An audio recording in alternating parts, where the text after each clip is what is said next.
I'm going to be reading from Let There Be Light, written by Archbishop Dousman and illustrated by Nancy Tillman.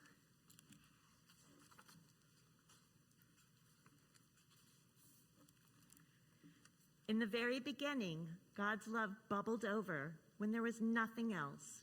No trees, no birds, no animals, no sky, no sea, only darkness. Out of this love, God spoke, "Let there be light."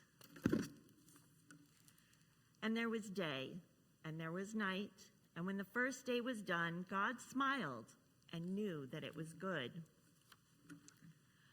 On the second day, God said, "Let there be sky where the clouds can float and the wind can blow."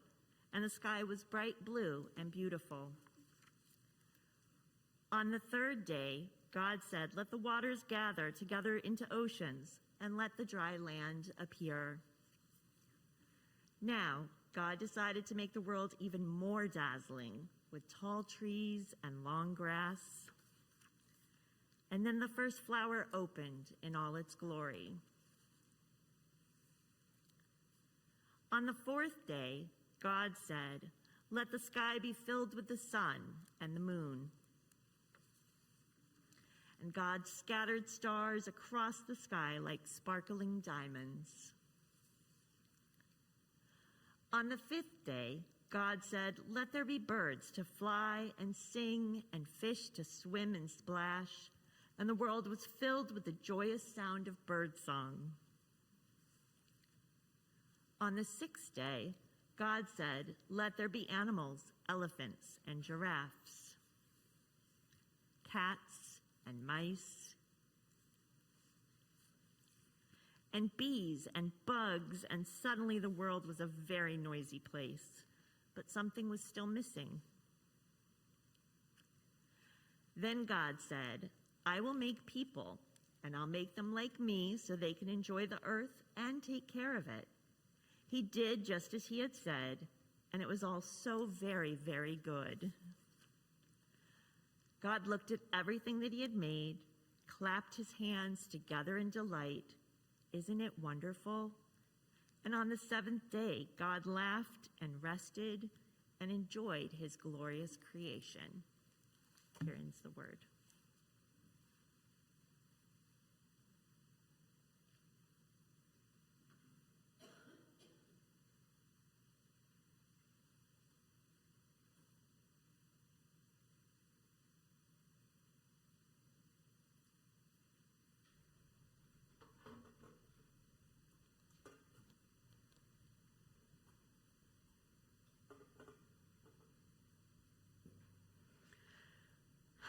Let us be in a moment of prayer together.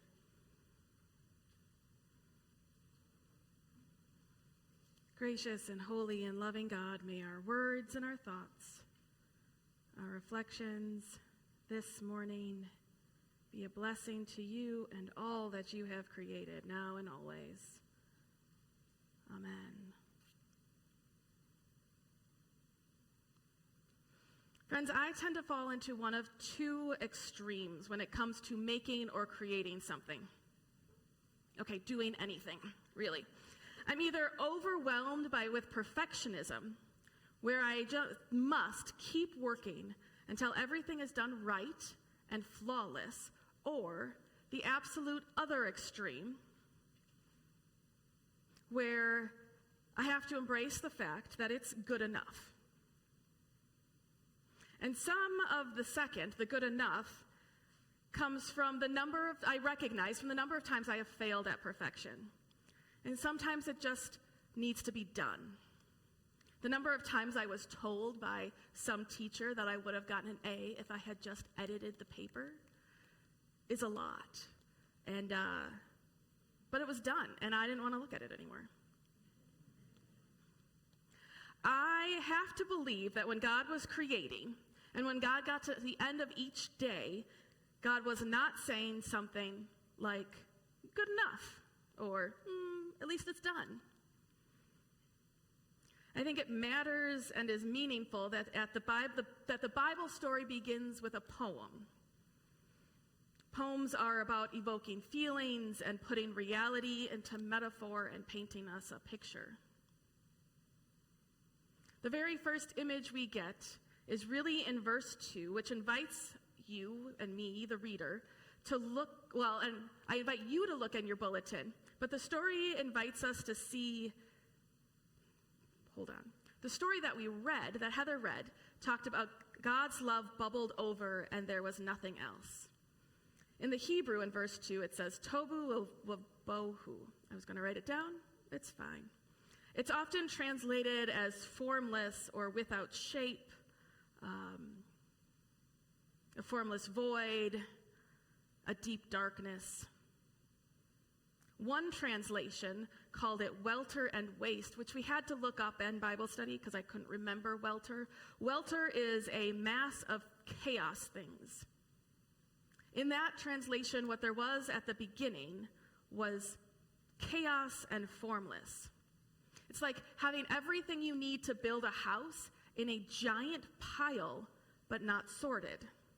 Or all of the Lego pieces that will one day build a pirate ship just dumped out on the floor. Or possibly a teenage boy's room that could be a bedroom, but isn't right now. Could have been my room too, to be fair. God calls forth creation, beginning with light, and then with space to breathe, separating the waters, and then land and plants, sun, moon, stars, sea creatures, and birds, and then those things that walked on the earth, including humans. And I wonder why you might think it happened in this order.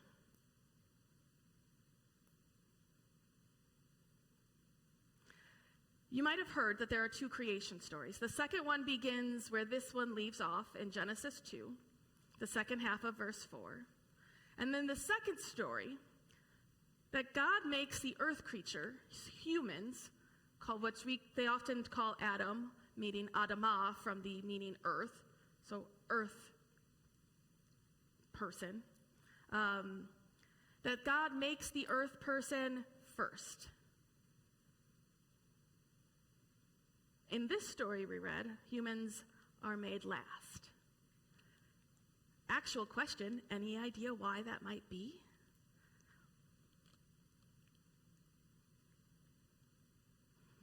All right. We're going to ask questions. Oh, yeah. Who was that?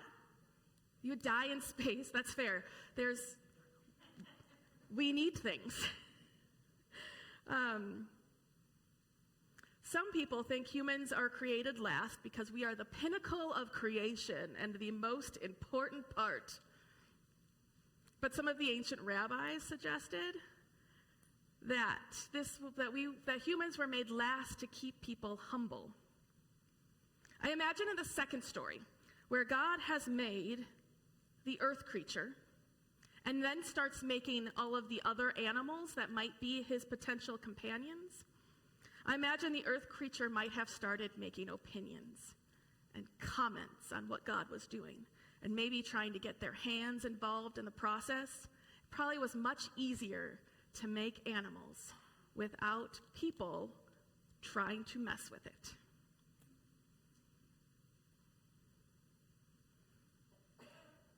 In our story today, everything is done. Everything is surviving, is serving its purpose, is continuing to create with seeds after seeds and eggs and other baby creatures before humans even arrive on the earth. Each part of creation had already been called good. God took the chaos and the void and the deep darkness, the welter and the waste, and the deep dark waters that covered everything, and separated them to make space to breathe and for life to begin in the space in between. And then God called for life abundant and blessed it, and then it continued to create, and it was good. It was only then that God made humans in God's image. It's possible to say that the commandment against idols in the 10 Commandments was because it was unnecessary, because God was already present and imaged on earth in the humans that God made, in us. Now, it's not uncommon in the ancient world for kings to be named or claimed representatives, or those who speak for or in the voice of God in the world. It was absolutely uncommon to claim that it was all of humanity who bared the image of God. That we are God's representatives and emissaries to the world. Now, there are problems with ideas of kingship and power that are represented throughout our scriptures and throughout the centuries of interpretation of our scriptures.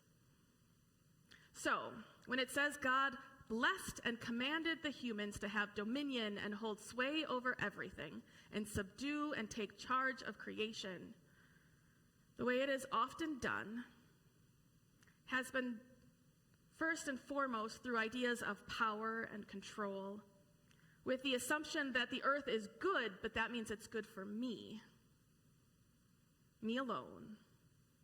And it has led to much of humanity throughout time to use and take and exploit and abuse powers of the earth, its resources, and its creatures. They did so without the starting point and the understanding and the going through of the image of God, without the understanding of the whole context of the story, just that they were allowed to have dominion. Because if we start with the image of God and the God who we see developed in the story,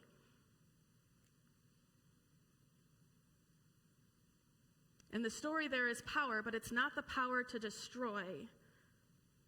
It's the power to take and to use, but the power to create life in abundance, to allow flourishing in an interdependent web.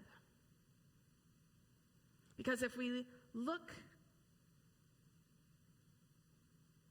at everything, at the times when God created, when God paused in creation to say it was good, in verse 27, if you have your, God creates humans.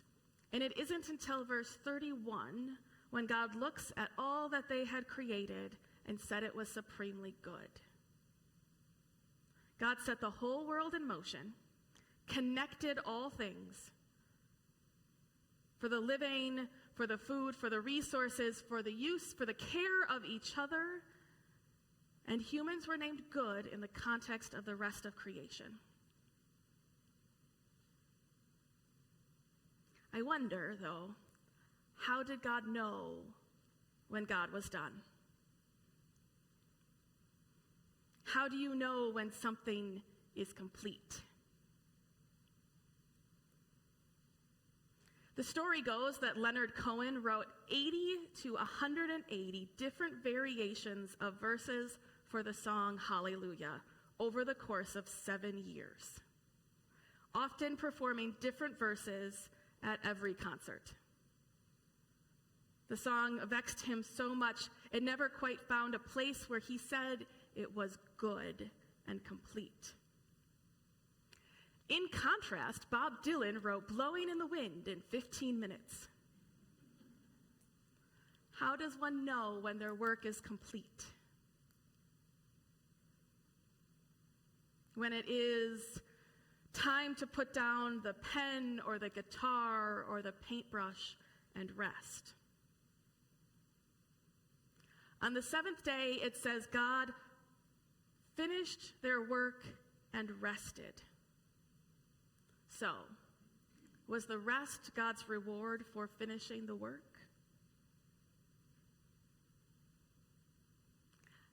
I liked our story today, our story for the reading, because it said God looked at everything he had made and clapped his hands together in delight. Isn't it wonderful? And on the seventh day, God laughed and rested and enjoyed his glorious creation. Because I like to think it wasn't just that God sat down on the couch and took an extra nap or binged the new season of Wednesday on Netflix,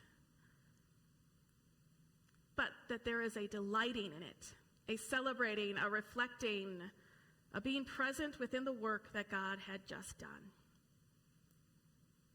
And while rest was the very last thing God did, it was the absolute first experience humans had. So in that way, rest wasn't a reward for their work. But the very first thing they did, and perhaps how they understood their call and their purpose, their work, how they understood the blessing and commandment they were given. So what does it mean to be made in God's image? To be God's ambassadors and emissaries and representatives on this earth.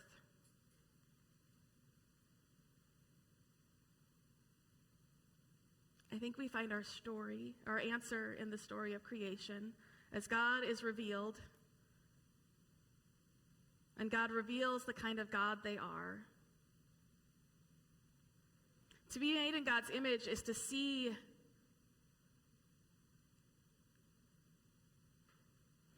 that we are not an afterthought, but we who are made in the image of God are not just to work ourselves till we rest, but we are made to delight and to celebrate in all that we see in creation, that God has made us to be a part of and to live in. To be made in God's image is to pause and to observe and to discern and to be fully present in the world around us. Because there will be times, tough times, when it seems that we see and we know chaos and dark waters and deep dark and welter and waste. We might even know the waters that threaten to drown us in the chaos of our politics, of our neighborhoods, of our families, our jobs, our schools, our school boards. To be made in God's image is to hold all of that in prayer, to see the interconnectedness of all of creation, that web that we are a part of. To be made in God's image is to be peacemaking and loving and caring for our neighbor and feeding people and supporting the housing vulnerable and those living on the edge, those in fear and those in loneliness. That each are to be made in the image of God is to find a way to make space in the chaos, to allow people to breathe, to make space for the opportunity for their lives to be more than just surviving, but to have life flourishing and abundant. To be made in God's image is to help life grow abundantly and to flourish in fields and parks and backyards and jungles and in classrooms, because we have the power and the calling and the blessing to hold sway over all of creation.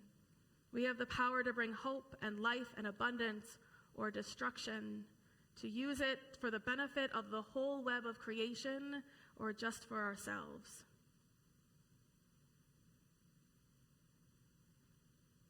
Who we are and how we live in this world are as God's image.